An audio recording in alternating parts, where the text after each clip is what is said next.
In the supers, Al Copeland takes on a field with new competition. In the modifieds, Joe Mock is being challenged by Al Kropp. And Digger Durgans is back to guarantee a modified battle.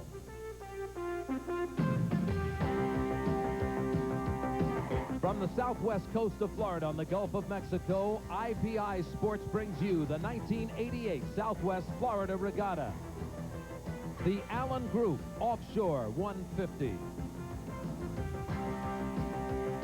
The second national offshore powerboat race of the 1988 season brings a field of 51 boats, their drivers, throttlemen, and navigators to the Fort Myers, Cape Coral area of Florida, all with one goal in mind: to take home the checkered flag.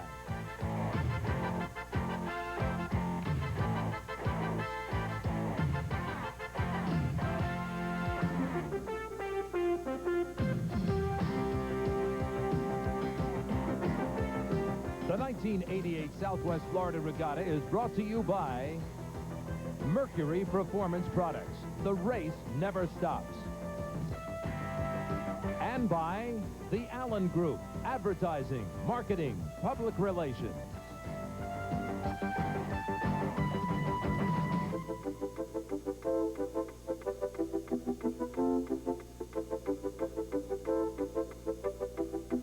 Hello, everyone. Welcome to the Cape Coral, Fort Myers area of Florida for this, the second stop on the 1988 offshore powerboat racing circuit. What an exciting stop this is for them, too. This is going to be a great race today. Jim Hendrick joining me here at Fort Myers Beach. And, Jim, let's talk a little bit about the numbers of boats that are here. A good field. Dick Crippen, we have a good field. 7 classes will participate in this Florida Southwest Regatta.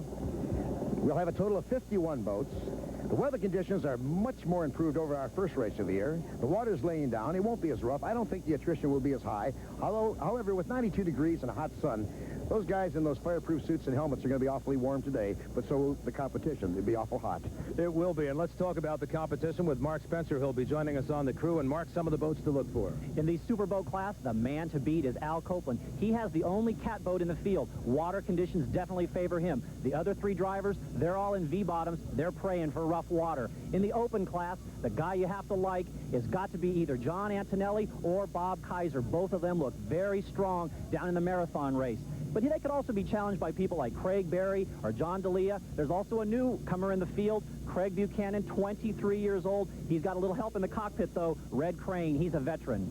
All right, we're going to watch that field, and what a big field it is. Now, to watch a field this size, we've got to go to helicopters. IPI has helicopters in the sky now, and they're getting ready for the start of the race. Let's go just before he takes off to Rich Lors, who will be aboard Chopper 1. Rich? Thanks, Dick. We're getting ready to go up in the helicopter, and what we have today is a very different story from what we had 2 weeks ago in Marathon. The seas have laid down totally. There's no wind here whatsoever. It's very hot and muggy. That means flat, calm conditions, and that means a lot of very close, very high-speed racing. We're looking for some nose-to-nose duels out there today, and some of the best and fastest boats in the world are in this race, so it should be very, very exciting. We agree with you there, Rich. Thank you very much. The boats will be racing along the shores of Sanibel and Estero Islands and deep into the Gulf of Mexico. Now, this course can be a navigator's nightmare. Mark, fill us in on where these boats are going. The boats leave the starting chute off Estero Island and head southeast at checkpoint number 1. Turning south, they travel 17 long miles out into the Gulf of Mexico to checkpoint number 2. The boats then make a sharp turn to the north back to Sanibel Island and checkpoint number 4. From there, it's a short dogleg run to checkpoint number 5. Rounding the buoy, the racers will take a southeast compass heading to number 6. After the turn at number 7, the competitors will parade by more than 2,000 spectator boats as they race along the shore to checkpoint 8 and back to the start-finish line, completing a long lap. To enhance spectator viewing, the boats will also run a series of short laps, where checkpoint number 2 is replaced by checkpoint number 3. The super, open, and modified classes will run 1 long lap and 3 shorter laps for a total of 146 miles. And as Chopper 1 hovers over the field of boats, the driver's preparing to leave the pits for today's race. Let's go down to Jim Hendrick, who's with a man who's traded in his official's hat for a racing helmet. Elmer Tabor, last year's race chairman here at the Southwest Florida Regatta. This year, he's in competition with Roger Rogers' boat in the Sportsman Sea. Elmer, what's it like to change positions from the shore to the sea? We're going to find out today. I'm excited about it. I've seen it from race control too long. It's time to get out and run. Is this your very first race? It's my first offshore race. I used to be a tunnel boat driver about 16 years ago, and Raj came to me a couple months ago and says, let's go racing, and so we're going to find out. And what better place to go racing than Lee County, Florida? An almost undiscovered world of barrier islands, white sandy beaches, towering coconut palms, lazy sun-drenched days on Florida's Gulf of Mexico. Beautiful isn't a word for it. It's really magic. You can forget the cares of the real world and just lay back and relax. There's a lot to discover in Southwest Florida. You'll find a sparkling world of natural beauty and all the makings of a true paradise. Islands are what Lee County's all about, and there are literally hundreds of them. Take a cruise or a charter boat for a day of sailing, fishing, island hopping, and beachcombing. Some 41 marinas make it easy. Along the way, you're bound to hear stories of the Calusa Indians and tales of marauding pirates that once inhabited these islands. Tales are true in Lee County. Well, it remains a place of unequaled beauty. Unequal beauty, you say, Dick? I couldn't agree more. Dick Crippen with Mark Spencer, whose mind will return to racing as we return with the start of the 1988 Southwest Florida Regatta.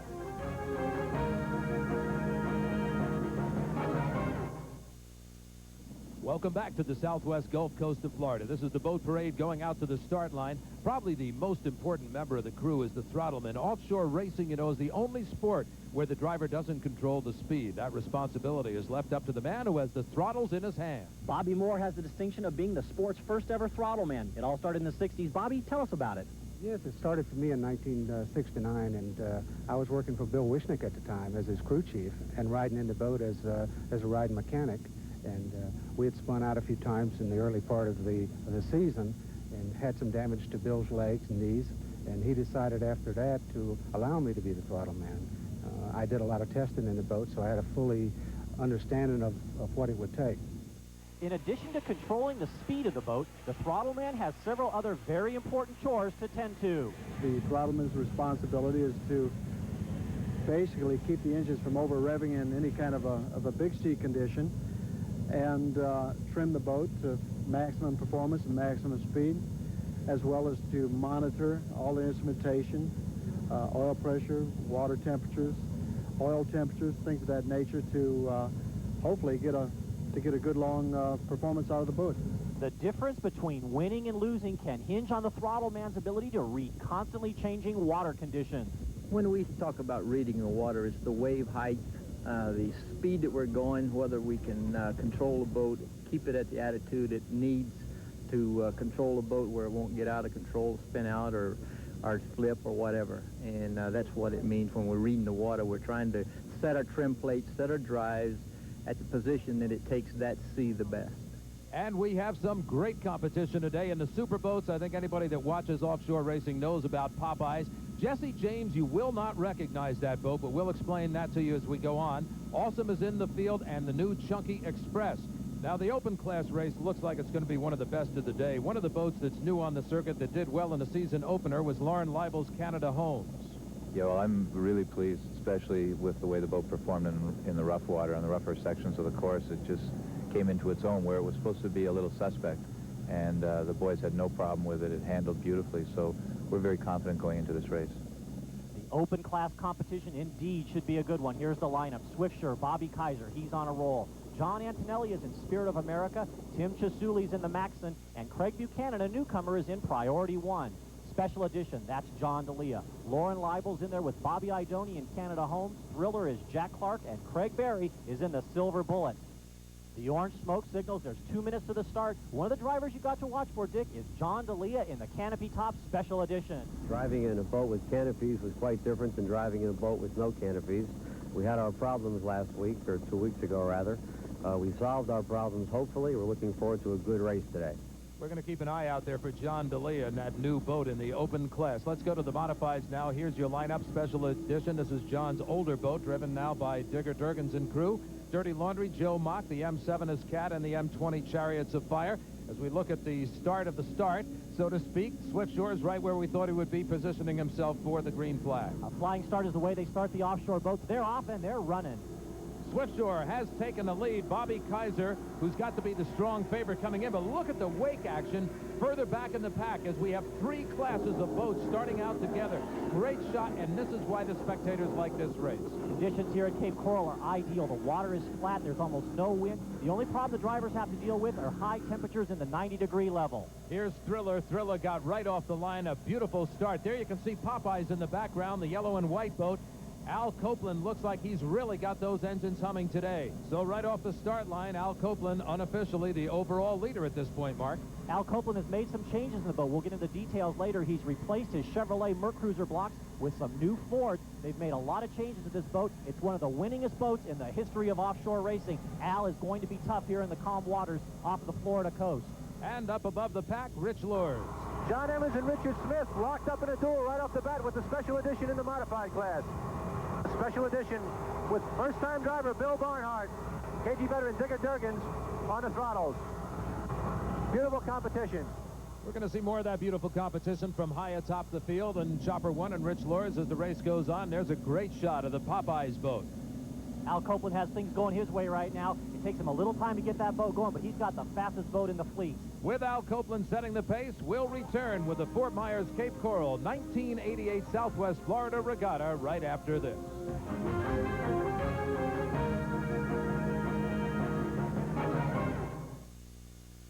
It takes more than the boats to show up for a regatta like this. It takes marketing. The Allen Group does just that. Sylvia, Ellen, exactly what do you do? Well, we are a full-service marketing agency with specialty in sports and special events.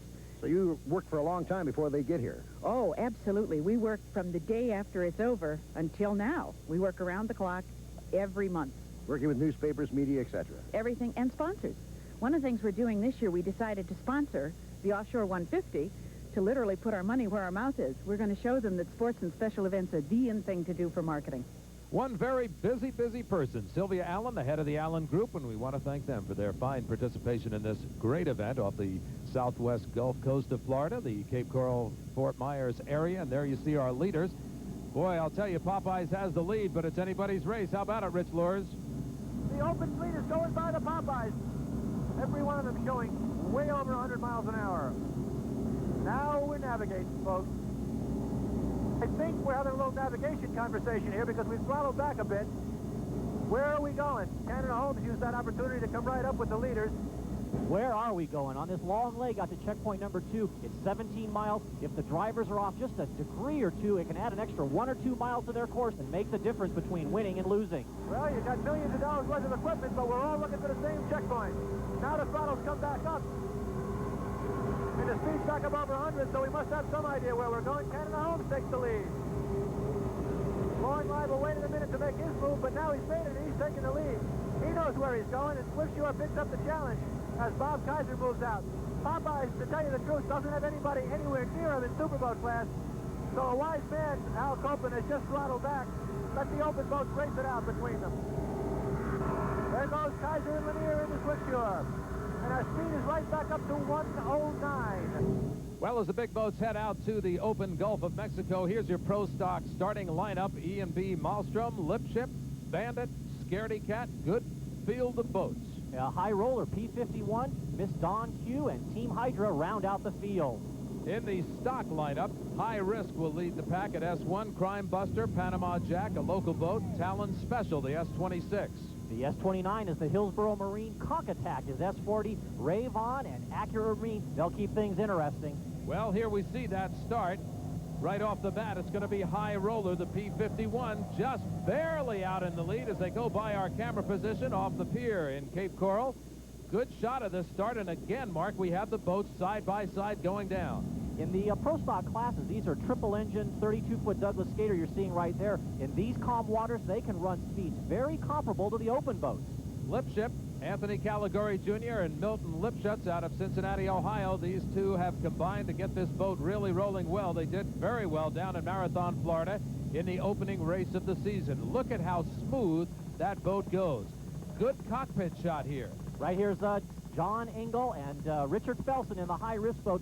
This is the boat to beat in the stock class. This is a 24-foot Douglas Gator. It only has 2 Mercury engines on it, but it also is capable of speeds right close to 90 to 100 miles an hour. Now, the water is fairly calm at this point for these boats, but as they start mixing it up with oh, wait a minute, we had a little bit of a driving error there, Mark. Somebody missed a checkpoint, and you can see that the drivers, they did the smart thing. They made the wrong turn at the checkpoint. They're going to go back and pick it up. The 2 who missed are Felix Sorales and the Miss Don Q and high roller Tom McCurry.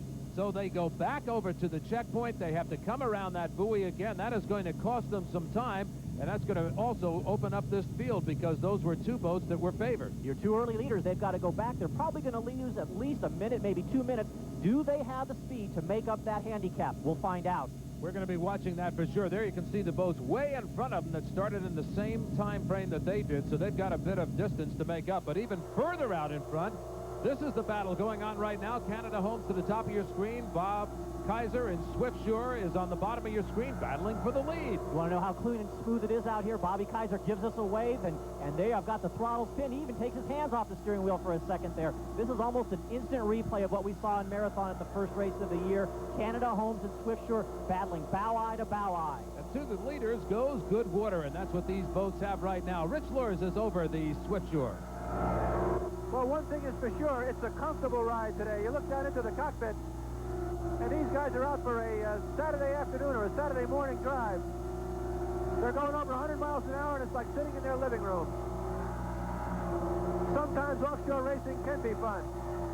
But these are the races where engines and drives take a real toll because they have to go flat out for a lot longer than you'd like to at very high temperatures. Here comes the special edition modified boat. Who's got the speed? Right through the wake of the Canada Homes. That's Bill Barnhart from Connecticut, who is racing this race as a wedding present from John D'Elia. The man is an experienced racer. He's raced in the Northern Circuit. And Digger Durgans is saying, well, why do we go fast? And they are. They are right now taking the lead overall in the race. Well, if anybody knows about being up in first place, Mark, I have to think Digger Durgan certainly has been there before and knows what that feeling is like. Who can blame him for wanting the taste again? It's got to drive Bob Kaiser and Lauren Leibel nuts to look off to their starboard side and see a boat that has about half the investment running in front of them, I'll tell you. You want to talk about investment? How about this one? We're talking astronomical here. They've even got 4 guys riding in the cockpit. There you can see Al Copeland getting some instructions. Al Copeland takes his boat racing very seriously for this one race. They've retrofitted this boat with the Ford engines that were planned for the new boat. They had to do completely new wiring, all new plumbing. They want the win here. And one of the boats that they're going to be watching over their shoulders for, although it's in a different class in the Open, is this one. We talked about the Canopied Special Edition. This is a different experience for John D'Elia, as he alluded to earlier. Brand new boat for John. They had problems in Marathon. They've got them ironed out. There's Craig Berry in the Silver Bullet. You know, here at Cape Coral, there's one 17-mile leg out into the Gulf where navigation is more important than top speed. This is probably the toughest navigation race that there is. That long stretch out, I've seen more people get lost. The trick is believe in your navigator and don't follow anybody. And that's just one of many tricks that are employed in the offshore racing circuit. And each one of them, we are told by the drivers, is the best one. Wait a minute, look here, Mark. We've got something broken off of that boat. A problem with the Priority 1. The tie bar that holds the 2 drives together on Craig Buchanan's boat has broken off. Now, that won't be a problem for the boat as long as the water stays smooth. In rough water, sometimes the drives have a tendency to separate when the boat comes out of the water. That bar holds them together. Here's the M1 Special Edition. This is Bill Barnhart and Digger Durgans. This boat is leading overall. That means it is leading super boats. It is also leading open boats. It is a modified. Here's Al Kropp in the Cat. Al Kropp is an iron worker from the south side of Chicago. This is his second race in offshore racing. He has owned Baja boats, pleasure boats, all of his life. When Baja decided to get out of racing and sell their factory boat, he was in line and he bought it. Well, that's the way to go. Dirty Laundry, Joe Mock. This is a guy that you've always got to have an eye on. Joe has had some very fine wins in his career in offshore powerboat racing. He'd like to get another one notched in the belt today. Dirty Laundry, the M3. This is also a very fast boat. Chariots of Fire, as you saw at the start, he was running comparable speeds both with Cat and with Dirty Laundry and with Special Edition. You've got 4 very competitive modified boats. As you see here, he's pulling up alongside Craig Berry in the Silver Bullet, a modified boat running speeds faster than the Open. This has been happening all day, and it just shows you how the competition is developing. This is awesome. He is now second in the super boat class. Watch closely as we go into the cockpit down there. They have some sort of a problem, apparently, Mark. They keep looking over their shoulder at something on the back. Here is a definite problem. Chunky Express, Phil Mashinsky, he's got the hatches open now. It gives us a great view of the engines, but one he would prefer that we didn't have. Oh, boy, we're going to have to watch attrition in this race, apparently. An estimated crowd of 160,000 people on hand today, being treated to some great offshore racing. We'll be right back with more right after this.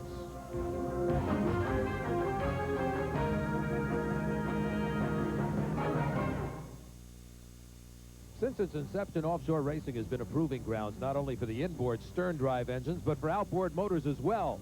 With improved technology has come faster speeds and greater reliability. In recent years, the advent of electronic fuel injection has moved offshore racing into the computer age. Jim, in the area of outboards, electronic fuel injection has come a long way in the last several years. Mercury Outboards has been very dominant in offshore racing, and part of the reason for that has been the development of electronic fuel injection. Mercury, when they came out with electronic fuel injection, felt that the system would give you more horsepower, it would be more reliable, and it would be more dependable. It has proven it to be that way in the last few years, and as you can see that with electronic fuel injection, the engines just seem to perform that much better, and that's why you see a lot of outboards being run in offshore racing.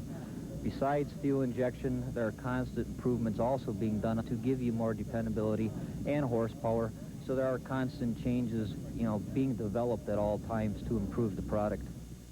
Well, there's a good example of product out on the course right now as we have a modified boat leading the field. Mark, let's give them an idea where we are. They're still on another long leg. The checkpoint run from number 2 to number 4 is almost as long as it is from number 1 to number 2. And you still got those same 4 boats battling for the lead. The M1 Special Edition, Popeyes, Canada Homes, and Swiftsure. Now Popeyes is starting to make a move. You know, one thing we've always talked about in offshore racing, Mark, is the fact that Popeyes is so loaded down with fuel when he starts.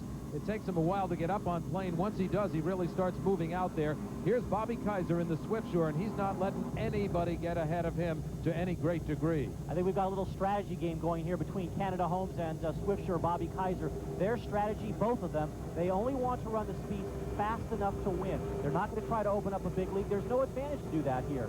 Canada Homes got Bob Idoni on the throttle. Swiftsure has Earl Lanier. And look at this lead change. This is extremely unusual, but look at this. The 3 front runners are side by side. Swiftsure has just taken a very slight lead, maybe about a bow length. Chopper 1 is above Jesse James. Rich? If you want thrills and spills, we'll give you Jesse James. This is number 3, the boat that Chris Lavin has rented for this race. They're a little bit off the pace out here.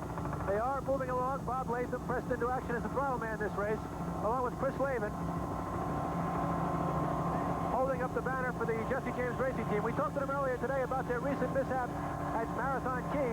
Let's switch to Chris Lavin and see what he had to say. Well, we were just rounding Sombrero Key Lighthouse, running and getting the boat ready to run in the rough stuff. We were running pretty hot, probably hit about a 5-foot hole, and the front of the boat went up. Came back down, the bow fell into a hole, and bow hooked to the left, which basically took it into a slow barrel roll 180 degrees over. As the water settled down, I found myself hanging there upside down, popped my seatbelt, got my bearings, saw where the light was coming from, and swam out. While I was hanging there upside down, the first thing that went through my mind was, boy, this is the same drill that I practiced in the Dunker yesterday 10 to 15 times, and if you can practice that as much as you can, it's the best thing you can do for yourself. People don't realize, Mark, the disorientation that occurs underwater. You don't know up from down, and you don't know where you are. Just think about it. You've had a crash at about 110 or 115 miles an hour, so you're stunned. You're also underwater. You have to release yourself from the canopy and swim to safety. Back out on the course right now. Look at Special Edition going by. That is the capsuled boat of one John DeLea, who has just blown by the S1 High Risk. And S1 is moving right along in there, too, taking advantage of some good water. Because of the long course and short course laps, you've got a mixture of both the stock boats and the open boats running sometimes side by side. And that can create some wake problems, especially for the smaller boats. Crimebuster doing a good job out there. Beautiful shot to show you the stability of that cat boat. This is their kind of water. They like it this way. Let's run down the positioning now on the pro stock boats. At this point in the race, we have High Roller leading. Miss Don Q is now in second, and Lipship, the P7, is now in third. A good shot of your leader. As you can see in the background, the spectator fleet, somewhere around 2,000 boats, and they're getting quite a show today. There's Miss Donkey, who's running in second place. The fact that they're even here to be running in second place is a minor miracle. 3 days before the race, this boat was involved in a testing accident. The entire back end of the boat was destroyed. They've had to rebuild it, and they got it into the race just 10 minutes before. After 3 long 24-hour days, they probably had to be very excited to see that starter's flag. Running in third is Milton Lipschutz. He has Tony Galagiri, who won the High Point Championship last year in this class. He's behind the steering wheel. And we might mention, too, we just got word that High Roller, the P-51, apparently got a 3-minute penalty at the start of the race. Here's Special Edition, the M1, a modified boat that was up in the lead early on. Now, Digger looks like he's signaling over to the owner of these boats. Special Edition, the 44 boat, John DeLea and his son, going by the team boat, and he's getting a little bit of a boost in there. The Special Edition Open Class boat right now is the fastest boat on the race course. Up until this point, the Open Class battle's been between Swiftsure and Canada Homes. John DeLea is ready to make his move. And look at Cat running second in the modified right now, again getting some very good water out there.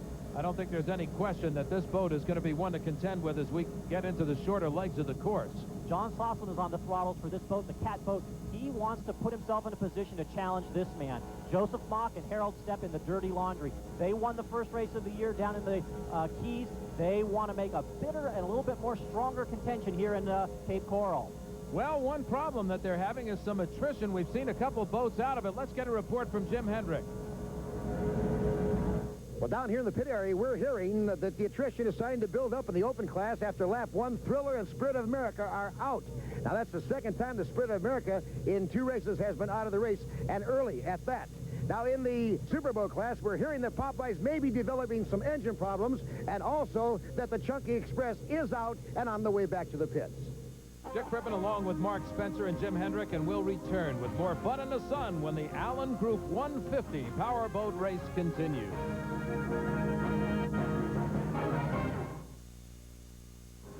Back at the Southwest Florida Offshore Regatta, and there you see Swiftsure, Bob Kaiser's boat out of Detroit. And look at Canada Homes way on the outside. Both boats go past Popeyes, left him in the middle standing. Lauren Leibel having a good run in the 66 Canada Homes. He was very pleased with the operation of this boat in rough water. He's got to like it also in the calm water. Let's take a look at where these boats are right now, Mark. We've got the long lap in the bank. It's all finished. Now it's going to be a series of 3 short laps. Vic, I think Al Copeland, the Popeyes, is starting to have some engine trouble. Too bad. We're going to keep an eye out on that Popeyes boat, see what happens as we continue with this race. You can imagine an event this size, the crowd control, the traffic problems. One person who knows all about that is Police Chief Mac Vines.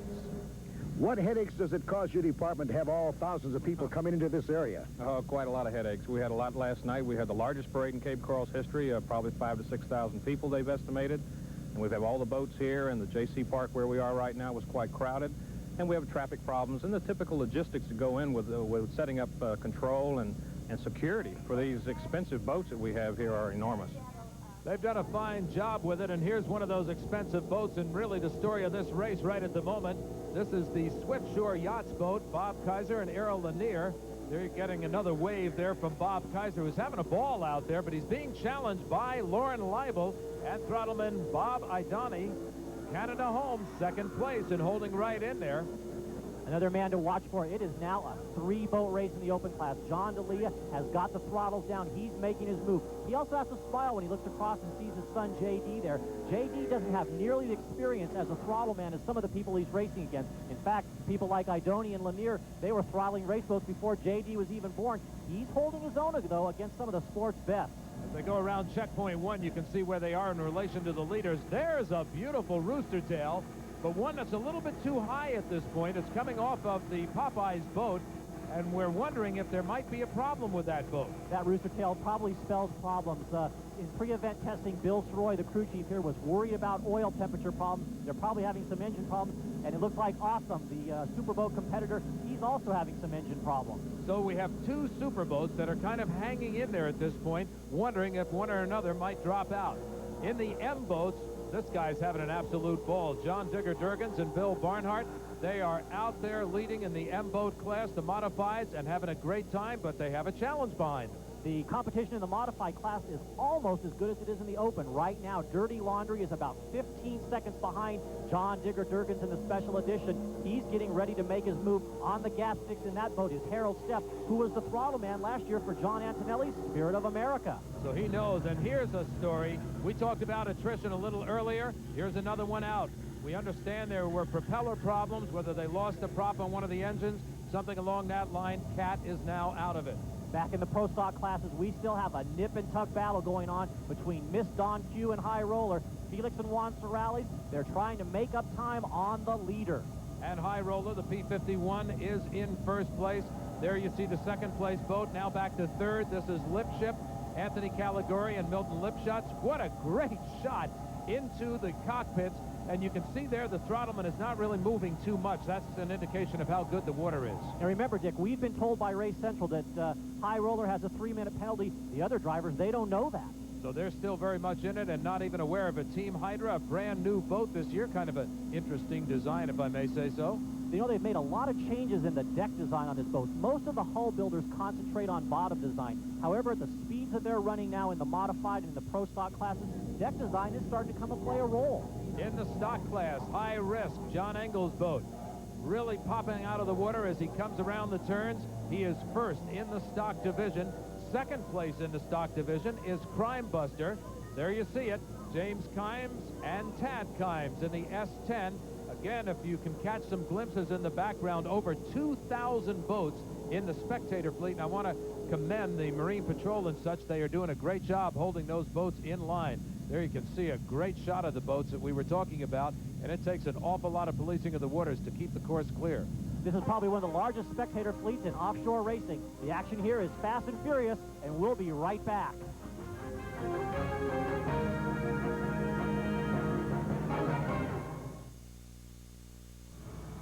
Dick Crippen along with Mark Spencer and Jim Hendrick off the Cape Coral Fort Myers area of Florida, welcoming you back to offshore racing action with Bob Kaiser and Errol Lanier right now. Where are they on the course, Mark? 2 short laps to go. Right now, you throw strategy out the window. You put the throttles down, you move the drives out, you lift the tabs up. It's go for it time. And he certainly is going for it right now. A very happy man. He won the first race of the season down in Marathon, Florida. This would be his second win on the offshore circuit. And this is a story in itself right here, the Popeyes boat. You've got to admire Al Copeland. He's always on the cutting edge of new technology. He's trying to develop the Ford engines for offshore racing. Obviously, they're having a few problems here. I think when he puts those engines in the new boat and unveils them at the next race in New Orleans, he'll have the bugs ironed out. You can imagine that boat racing is a big boost to any town that hosts it. Thomas Giles explains. What does this mean to your community as far as dollars go and interest? Well, last year they brought in about $48 million to this month in total. And we believe this year we're going to even do better. It's about a $200,000 venture, plus capital we get from the Tourist Development Council to help promote it. And, of course, this takes a lot more bodies than yourself. Absolutely. There's about 1,800 volunteers and about 25,000 man-hours spent.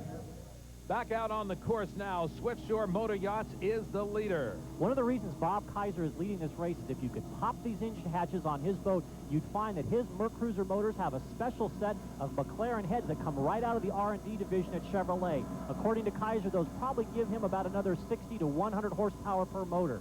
The competition is John D'Elia.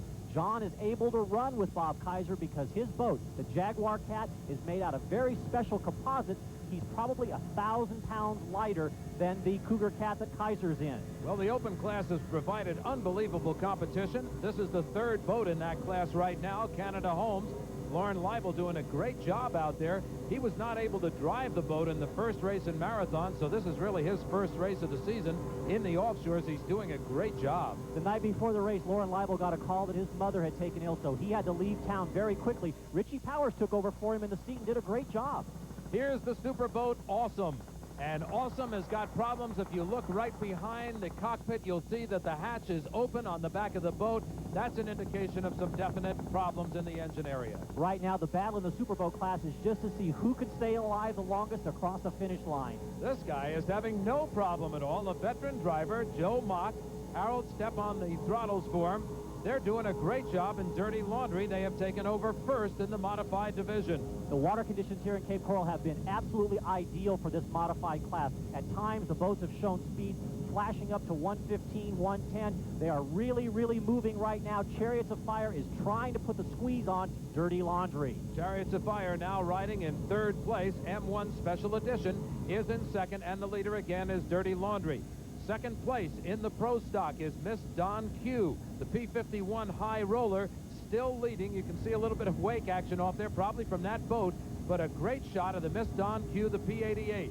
High Roller and Miss Don Q have been running neck and neck all afternoon. Both of these drivers are very glad that they went back and picked up that turn buoy early in the course. And I'll tell you, Lipship has not been off the pace very much at all during the entire race. These boats have held very steady in the Pro Stock class. Milton Lipschutz and Anthony Caligari are having a good run in this boat that won the first race of the season down in Marathon, Florida earlier. And, of course, the uniquely designed boat we talked about earlier, Team Hydra, the P99. It is an unusual boat. It is proving itself to be a very capable competitor. Again, the water conditions favor these kinds of boats right here. As you can see, the stern drives are mounted very high. They're trying to get the propellers in the loosest and cleanest water that they possibly can. Right now, when they look out over the bow, all they can see is flat water. And here he comes past the spectator fleet, the boat that is leading and winning. Now he takes the flag. Bob Kaiser, Errol Lanier, congratulations to Swiftshore Motor Yachts. A great run. They couldn't have asked for any better. But listen, this guy put up some great competition. Special Edition takes second place in the open class. I think John D'Elia and his son, J.D., have got to be extremely pleased with the way that boat operated.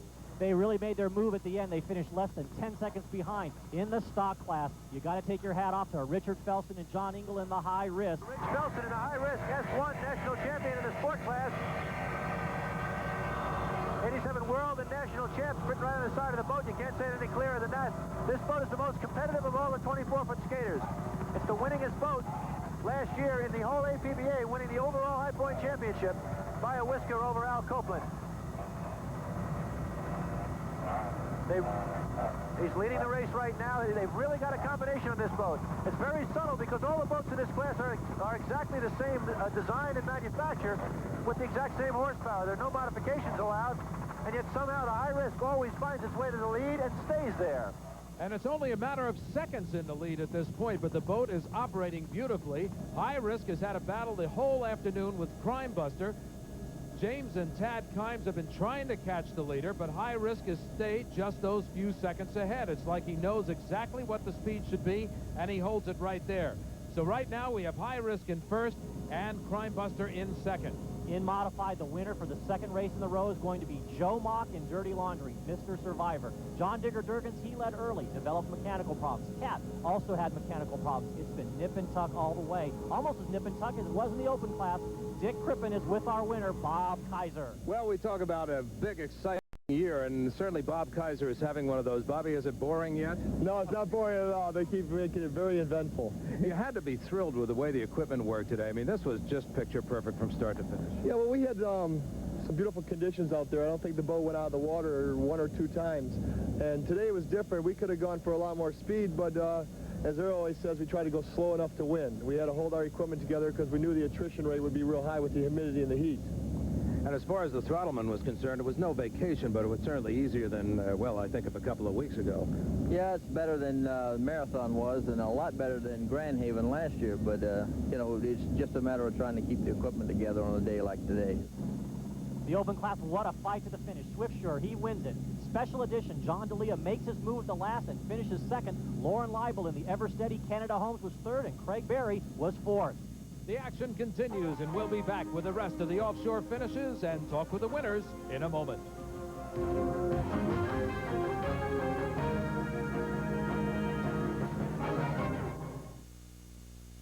Here's a great finish in the Pro Stocks. On the outside, it's the Miss Don Q. On the inside is High Roller.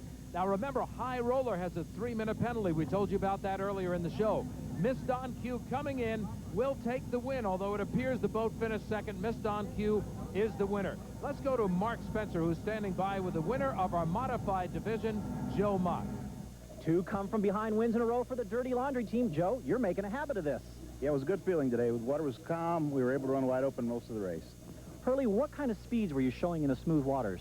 Calm water was about 103, 104, but most of the time we stayed right about 100. Was it your strategy to lay behind a special edition? Yes, we didn't want to run out front to start with because calm water, you're going to have a lot of people breaking down, so we hung back and then tried to pick them up at the end. Dirty Laundry opening up a lead in the points early in the season. Let's take a look at our board right now in the modified division. Dirty Laundry, of course, first. Chariots of Fire takes second, special edition. Digger Durgan's in third place, and Cat rounds out the field. In the stock class, Richard Felsen, he's going to cross the finish line first. That's where he's been all afternoon. He's earned it. The only class we haven't talked about so far is the Superboat class, the problem-plagued Superboat class. Every one of the competitors have had engine problems of some sort. Only one man survived, and Dick Crippen is with our winner now. Elliot, number one, I got to congratulate you. What a good feeling this has got to be. It's great, I'll tell you that. A little shaky out there, but it really got good. We were real happy. Well, you had an interesting battle in the big boats this time out. Nobody really quite knew what was going to happen out there. Well, we were trying to keep with the Cats, and we were running about the same speed. But we pushed a little too hard, and one of them went down. But then we just continued on, and we luckily came in first. The smooth water really took a toll on the big boats. Awesome. He wins it. Popeyes actually had all four engines go down and had to come in on the end of a tow rope. Jesse James, Chris Lavin, you got to admire him.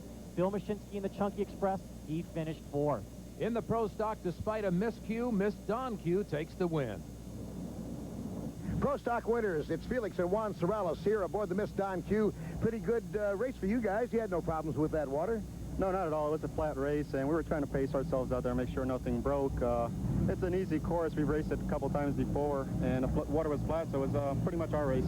Okay, Felix, you're the driver of record. When you get out in front like that in smooth water, it's easier on your engines, isn't it? Yes, it sure is.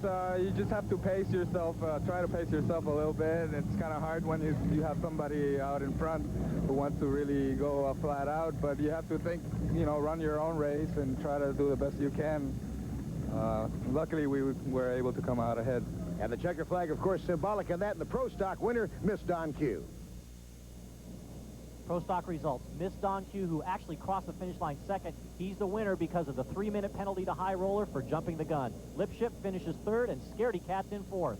Here's a look at the Mercury High Point Fund. Swift Shore is now leading in that with 813 points, followed by Dirty Laundry, Miss Don Q, and Lipship. Let's go down now and talk to the winner of the stock division, Richard Felsen, who's standing by with Mark Spencer. A very close finish in the stock class. Rick, tell us how you won it. What we did is we full throttled the whole race. We were chased by Panama Jack, the Pink Talon boat, Crime Buster, the Bermudian team. They were great. It was an exciting race. We just kept it down the whole way and hoped the boat would stay together. And it was seconds apart at the finish. Navigation played in your favor, didn't it? Yeah, I think Crime Buster took the long way. In the first lap, he kind of followed the super boats, and it gave us a little advantage. Well, we're talking about Crime Buster. Let's join Jim Hendrick down on the dock with that Crime Buster crew. A very, very tight race in this particular division. Of course, Jim Kimes and his wife, Dee. Dee, you own this boat, and you let the hubby drive it. Yes, I do. Crime Buster fans were very evident on the beach in the starting line because they were all sizes and shapes. We had the littlest fan that you could possibly see with a Crime Buster dress on. Yeah, that's my granddaughter, that little girl there. The happy team, of course, Crime Busters, they did well, just missed, but it was a great race. Let's review the finish in the stock class. High Risk is first, Crime Buster second, Accurate Marine, the S941 is third, and Talon Special rounding out the field in fourth. Interesting local story was in the boat Raja. Jim Hendricks is standing by with that interview. These flowers are not for me, it's for these two guys, Raja Rogers and Elmer Tabor, who teamed up for the first time. They're a local boat right here from the Cape Coral, Fort Myers area. Elmer, your first time driving and you come out a victor. Come on. That's the way we planned it all along. It was a ball to get out of race control and go get in a boat. Raja Rogers, you had some pretty good speeds out there for your size class boat. I'm so excited. I think our first race was 1980, and Betty Cook won it with an average speed about 79. We did about 83 miles per hour average speed today, and I'm so excited. That's a 24-foot boat. We was cooking. The winners, a local group, and boy, are they happy, Team Raja. What a great scene this was just a few moments ago. Al Copeland presenting the